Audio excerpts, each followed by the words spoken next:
teman-teman semuanya, kembali lagi dengan saya Nabila Suharman. Di kesempatan kali ini saya akan menampilkan atau menjelaskan yaitu proyek saya Bina Desa dengan judul eh, Bina Desa Layanan Mandiri dan Surat.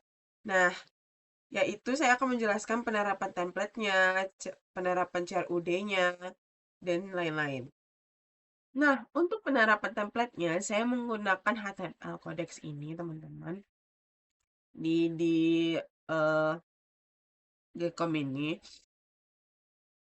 Nah, mari kita live-kan, atau tidak kita tengok dulu. Nah, untuk tampilannya sih sebenarnya sama aja, teman-teman. Intinya tuh saya menggunakan card ini untuk sebagai guesnya di bagian data warga dan permohonan surat. Nah, kita tengok untuk demo eh, website saya. Nah, ini ini adalah eh, template saya, yaitu layanan mandiri desa. Untuk tampilan home-nya seperti ini. Ini ada jenis suratnya, terus misalnya ada eh, data warganya, atau kayak ini tuh eh, perhitungan data apa saja yang sudah masuk gitu.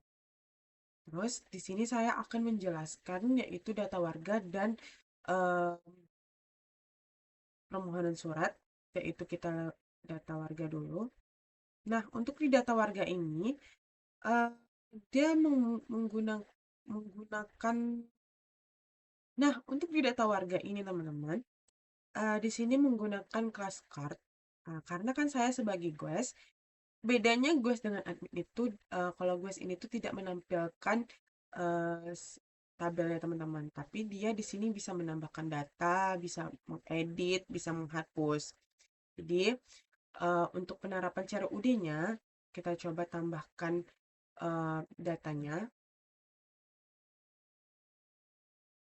Terus kita coba tambahkan nomor KTP-nya 140022 misalnya, terus dengan atas nama Naila, terus alamatnya misalnya Palas, terus pilih jenis kelaminnya di sini, teman-teman. Terus agamanya Islam, pekerjaannya di sini misalnya PNS, terus nomor teleponnya 0088, emailnya naila at gmail.com. Nah, kita simpan. Nah, ini udah ada penerapan cara udahnya nih, teman-teman. Kayak notifikasi seperti data berhasil ditambahkan. Nah, karena dia datanya sudah dimasukin, dia bisa mengedit atau mengubah eh, data yang misalnya dia, atau dari nomor dari alamatnya misalnya dia berubah, atau dari nik KTP-nya. Jadi dia bisa mengedit. Nah, kita coba edit data. Nah, di sini kita pengen coba misalnya dari nomor teleponnya.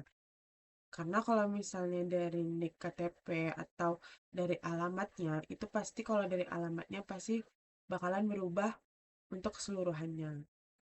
Jadi kita coba dari nomor HP-nya, misalnya 0812 0828 1277. Kita coba. Nah, di sini ada penerapan CRUD-nya, data warga berhasil diperbarui. Nah, coba kita tambahin lagi datanya, teman-teman. Nah, di sini misalnya di KTP-nya saya kosongin, terus namanya Lala, alamatnya Palas, terus jenisnya para perempuan, agamanya Kristen.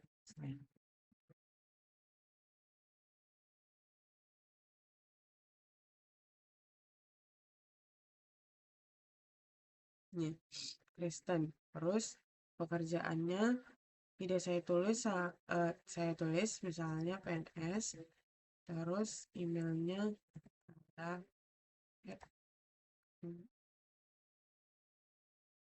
adalah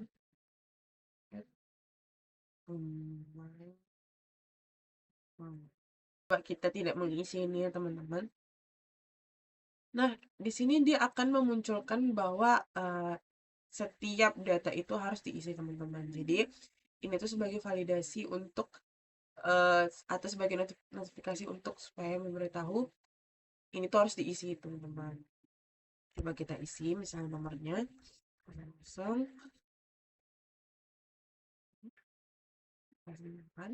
nah baru dia berhasil nih teman-teman. Kita lanjut ke permohonan surat. Nah, di permohonan surat ini sama seperti data warga sebelumnya. Saya menggunakan card juga. Di sini tuh delete ya teman-teman. Nah, di sini tuh delete menggunakan notifikasi ini. Jadi kalau misalnya jadi dia tuh kenapa harus menggunakan notifikasi ini biar kalau kita ketekan delete dia tidak langsung terhapus. Jadi dia ada notifikasinya. Nah, kita coba untuk tambahin data. Nah, untuk ditambah data ini, untuk di permohonan surat ini teman-teman, jadi dia nih mengambil relasi atau mengambil dari kayak yang kita sudah tambahkan data warga tadi. Jadi sini ada pilihan nih pemohonnya itu siapa. Misalnya pemohonnya itu namanya Lala. Terus dari jenis suratnya pun dari yang data sebelumnya, data warga sebelumnya. Jadi dia pemohonnya dari suratnya ini misalnya gitu. Nah, untuk catatannya di sini, misalnya di sini dia membuat catatannya itu minta keterangan surat miskin misalnya gitu kan, atau surat keterangan tidak mampu. Surat keterangan tidak mampu. Nah, di sini kita inputkan. Nah, di sini sudah termasuk nih teman-teman untuk penerapan CRUD-nya untuk penambahan data. Nah, di sini coba kita edit. Ini misalnya kita edit. Nih, edit. Nah, untuk diedit ini misalnya dia mau tukar pemohonannya. Nah, kita coba dari permohonannya.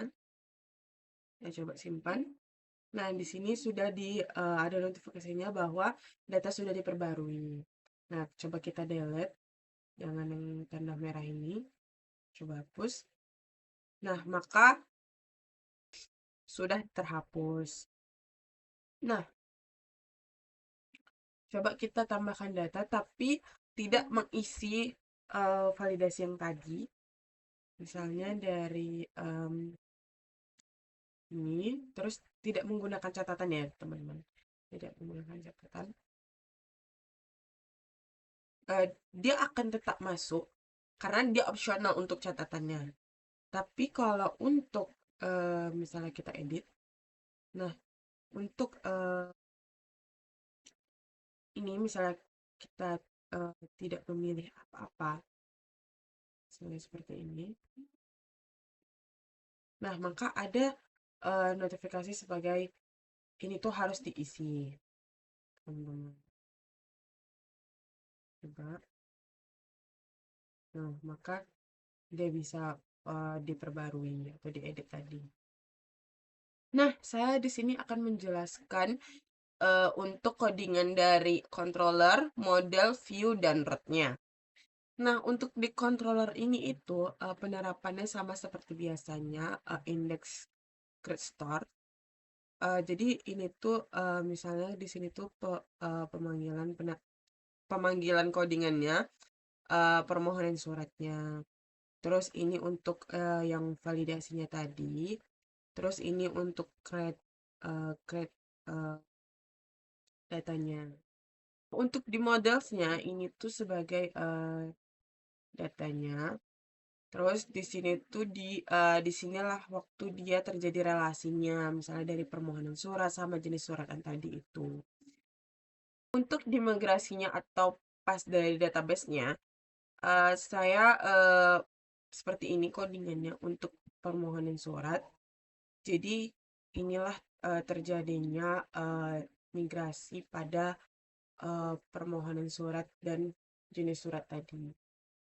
Untuk di bagian view-nya, di bagian page-nya itu, untuk penerapan template-nya itu dari indeks ini. Jadi ini tuh memanggil template-nya, atau bisa disebut itu sebagai extend partial view. Nah, untuk codingannya ini untuk di indeksnya. Terus di sini editnya, ini menggunakan partial view juga. Terus di sini sebagai create-nya juga. Create itu sebagai tampilan penambahan datanya. Ini untuk codingan di bagian dot untuk permohonan surat.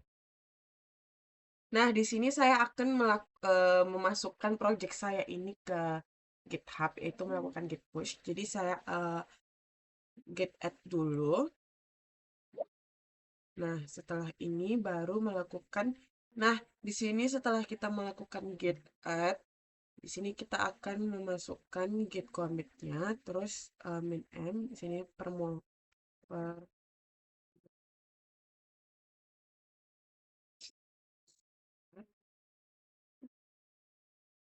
ya.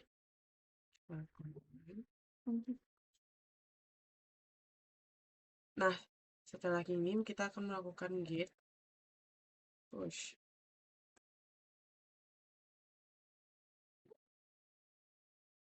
Coba kita cek teman-teman. Nah, di sini dia sudah mempush yang sebelum-sebelumnya, atau projectnya sudah di-push dengan nama Nabila West. Nah, segitu saja yang saya dapat jelaskan. Mohon maaf ada kurangnya. Assalamualaikum warahmatullahi wabarakatuh. Bye semuanya.